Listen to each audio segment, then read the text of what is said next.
Hello Bacha Party. Let's start with the first chapter of Civics, Introduction to our Constitution. Let's revise a few things before we start. So, in the civics textbook of the previous class, we saw many reasons why rules are necessary in our lives.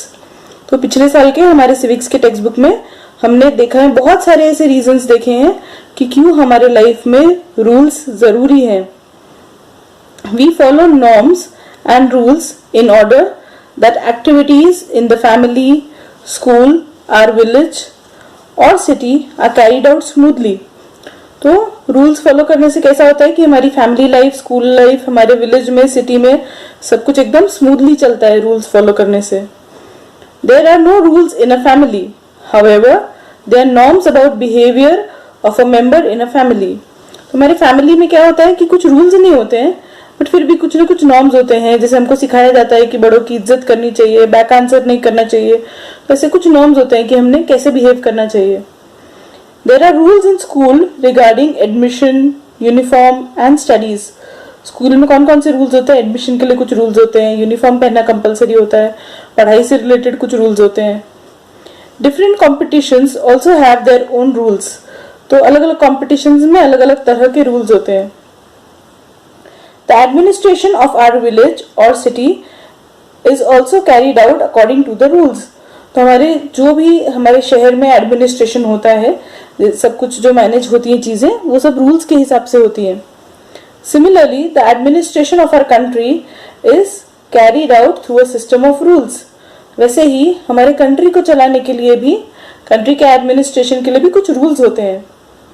The rules regarding family, school, village और city are limited in nature. तो हमारे family में, school में और village में जो rules होते हैं वो सब बहुत लिमिटेड होते हैं नेचर में. But the rules and the provisions about the administration of a country are much wider in scope.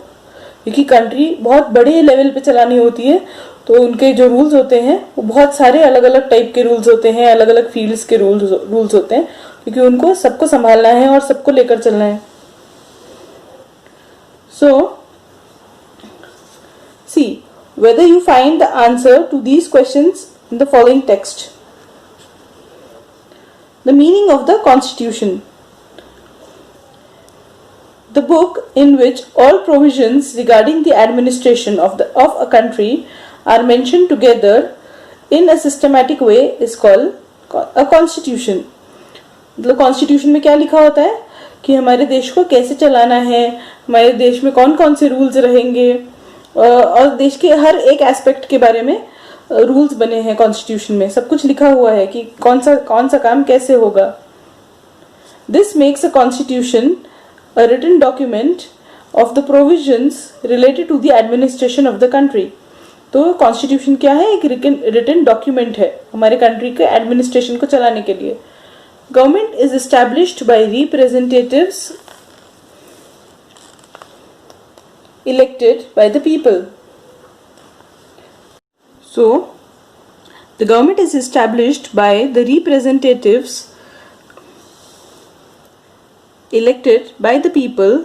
It is bound to carry out administration of the country as per the provisions of the constitution. तो government कैसे elect होता है? लोग जो representative select करते हैं उनसे government बनती है. और जो गवर्नमेंट है उनका क्या काम है कि जो हमारे कॉन्स्टिट्यूशन में एडमिनिस्ट्रेशन के रूल्स लिखे हैं उसके हिसाब से वो लोग देश को चलाते हैं.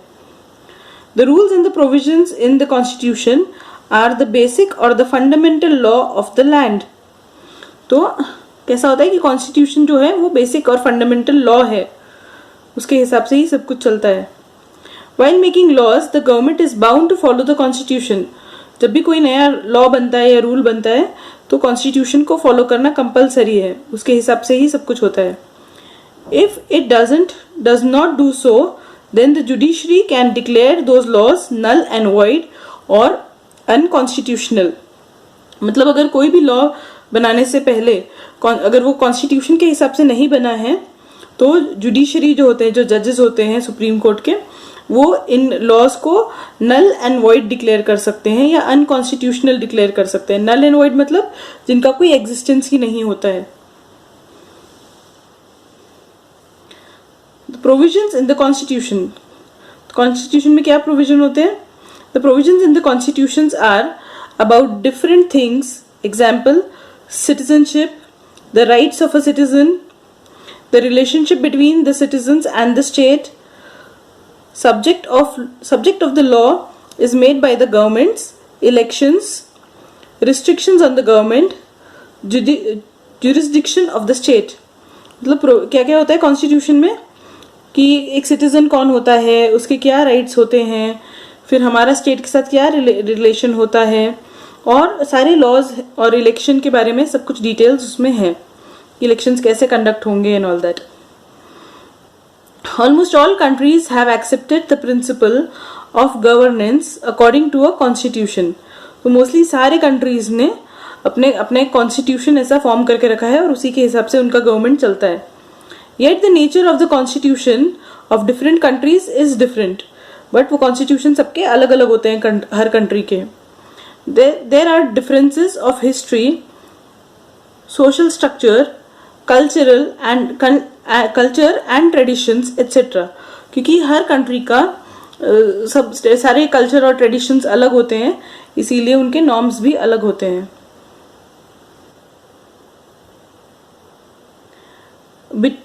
Similarly, their needs and objectives might also be different. तो उनके नीड्स और उनके ऑब्जेक्टिव्स या वो क्या अचीव करना चाहते हैं, क्या कैसे चलाना चाहते हैं और उनकी क्या ज़रूरतें हैं, वो सब भी हर कंट्री की अलग होती है, वहाँ के क्लाइमेट्स के हिसाब से, वहाँ के सिचुएशंस के हिसाब से, उनके कल्चर और ट्रेडिशन के हिसाब से. Each country tries to create constitution that is not only situated to its needs and objectives but also is in tune with the distinct nature. मतलब हर कॉन्स्टिट्यूशन उनके कंट्री की नीड्स के हिसाब से बनता है.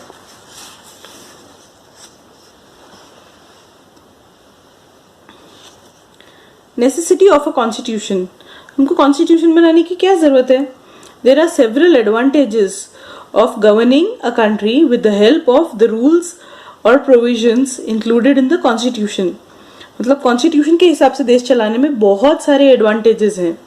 क्या एडवांटेजेस हैं? चलो देखते हैं. Government has to function within a set of rules. This reduces the possibility of the misuse of the power and authority they have been given.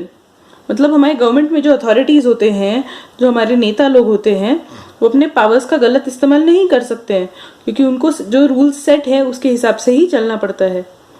Second, the constitution includes the rights and the freedoms of the citizens. Government cannot take away these rights. Therefore, people's rights and freedoms are safeguarded. मतलब हम जितने भी लोग इस देश में रहते हैं उनके पास कुछ हक होते हैं, कुछ राइट्स होते हैं, हमारे पास कुछ फ्रीडम है, तो वो फ्रीडम हमारा गवर्नमेंट भी हमसे नहीं ले सकता. तो इसीलिए कॉन्स्टिट्यूशन इम्पॉर्टेंट है, ये हमारे लिए बेनिफिशियल है. Third, running a country as per the provisions of the constitution is the same as establishing the rule of law. मतलब किसी भी देश को कॉन्स्टिट्यूशन के हिसाब से चलाना मतलब जो लॉ के रूल्स हैं उसके हिसाब से उनको फॉलो करना होता है. Then there is no scope for the misuse of power or high-ended administration. तो कोई भी अपने पावर्स का गलत इस्तेमाल नहीं कर सकता. If a country is run as per the constitution, the faith that the common people have in the government increases. मतलब क्या होता है कि कॉन्स्टिट्यूशन के हिसाब से अगर सरकार चलती है तो कॉमन लोगों का, पब्लिक का विश्वास अपने गवर्नमेंट पे और बढ़ जाता है. They become keen on participating in the activities of the government. Democracy is strengthen due to the increase participation of the people. तो क्या होता है कि लोग जितने भी गवर्नमेंट रिलेटेड एक्टिविटीज होते हैं उसमें बढ़ चढ़ के हिस्सा लेते हैं, पार्टिसिपेट कर